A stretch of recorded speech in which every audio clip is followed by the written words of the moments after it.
Well, you're listening to The Underview, an exploration in the shaping of our place. My name is Mike Rusch, and before we go any farther in this season, I want to make sure that we are starting from the same place. Because we are about to use some words a lot: faith, religion, theology, church, and one more, ideology. In our culture, we tend to use these words like they mean the same thing. They don't. And if we fail to be clear on our usage, we're going to lose the thread of what this season is actually about. So let me speak to what we mean when we say them here. Beginning with faith. Faith is our orientation towards the sacred. Faith lives inside of a person. It's what you carry, your trust, your sense of something larger than yourself. Faith can be named or unnamed, loud or quiet, certain or full of questions. It is yours. It is between you and God, or you and the word your tradition uses for this mystery. Faith is not something anyone can take from you. It is not something anyone else can examine. Your faith is yours. We are not here to evaluate anyone's faith. Not mine, not yours, not a pastor's, not a priest's, not an imam's, not a rabbi's, and certainly not a neighbor's. That is holy ground, and we're simply not walking on it.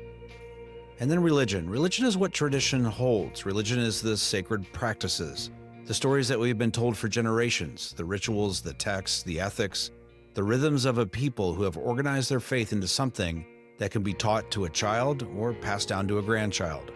Religion is faith made durable across time. In a place like Northwest Arkansas, where some families have been here for 200 years and others maybe only 2 years, religion carries a weight most of us only know a little of. Religion is how people hold their memory. And in this region, that memory is held in churches and synagogues and temples, in mosques or meeting houses, and in the quiet practices of families whose traditions do not fit into any of those names. We are not here to rank traditions. That is not our work. And then theology. Theology is the reasoning about faith. This is where things get really interesting, because faith is interior.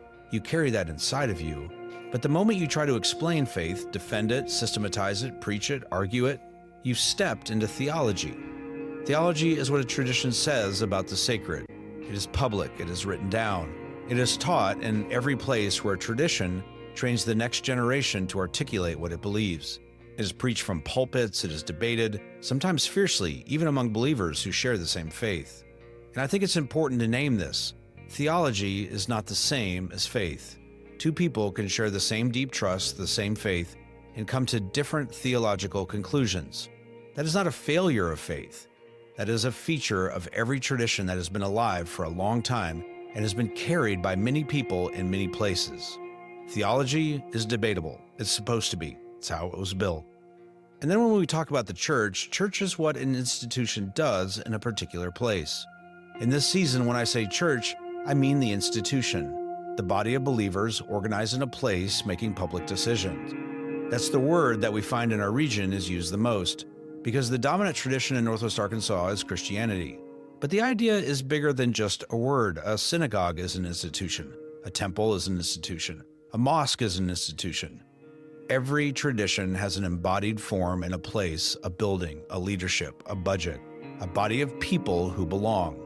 So when I say church through this season, hear the wider word underneath it. I'm naming the institutional form that faith and religion and theology take when they put on a roof and open a door in a specific neighborhood. Church or synagogue or temple or mosque is the decisions a body of believers make together, in public, in a specific place. It is the building on the corner, the leader in the pulpit, the board, the budget, the property, the programs. It is where faith, religion, and theology get embodied in a community with real power. The power to welcome, the power to exclude, the power to bless, the power to bury, the power to speak, and the power to be silent. It is faith made consequential. And because it is consequential, it is also accountable. These are public institutions. Their decisions affect their members, their neighbors, their city, and their state. And when we examine any of them, we are not examining anyone's faith. We are examining a set of decisions made by an institution in a place. And that is fair work. It's honest work.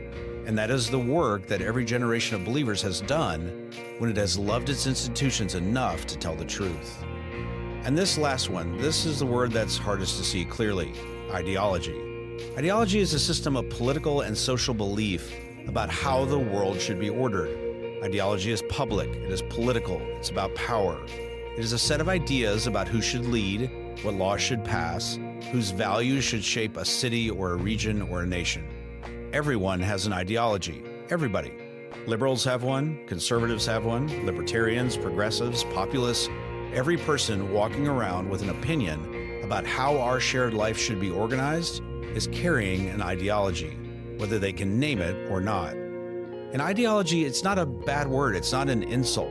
It is the description of something real. And here's a critical distinction. Ideology, it's not faith.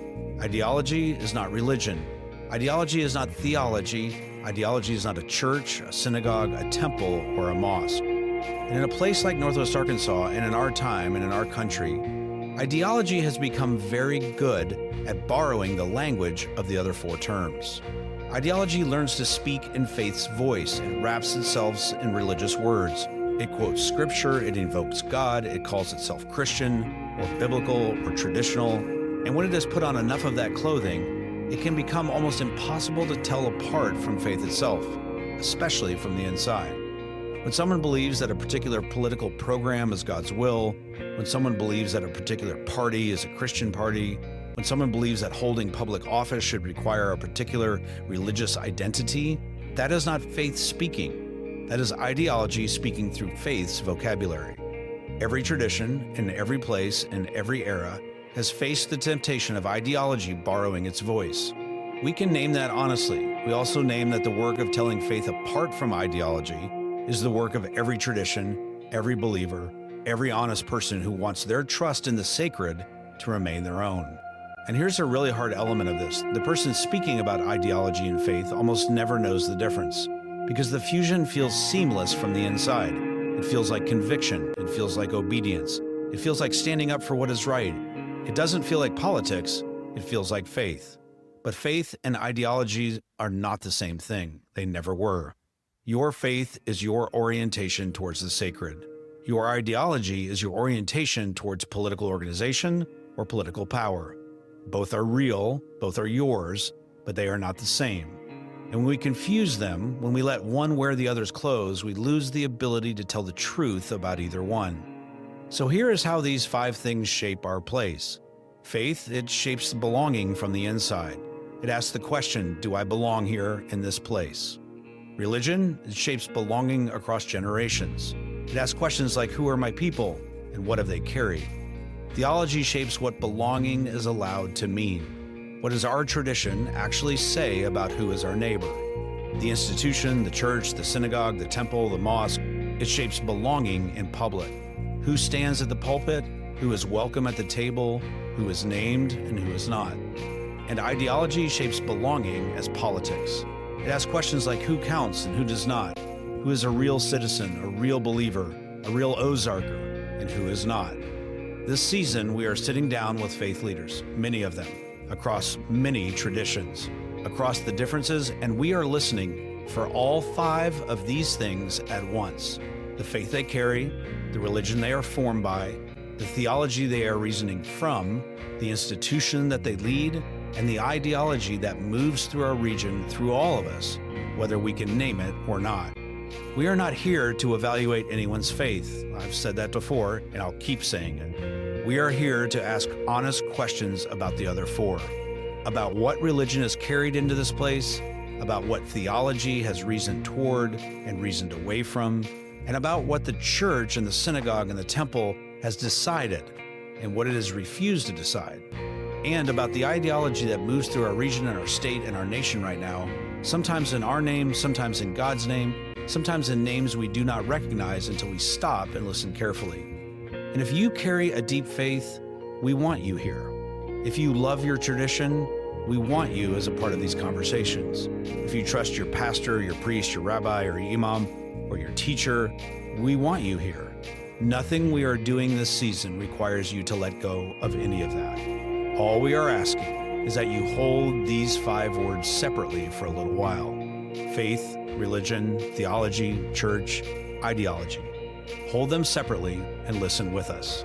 This is our collective work of discernment. This is the Underview, an exploration in the shaping of our place.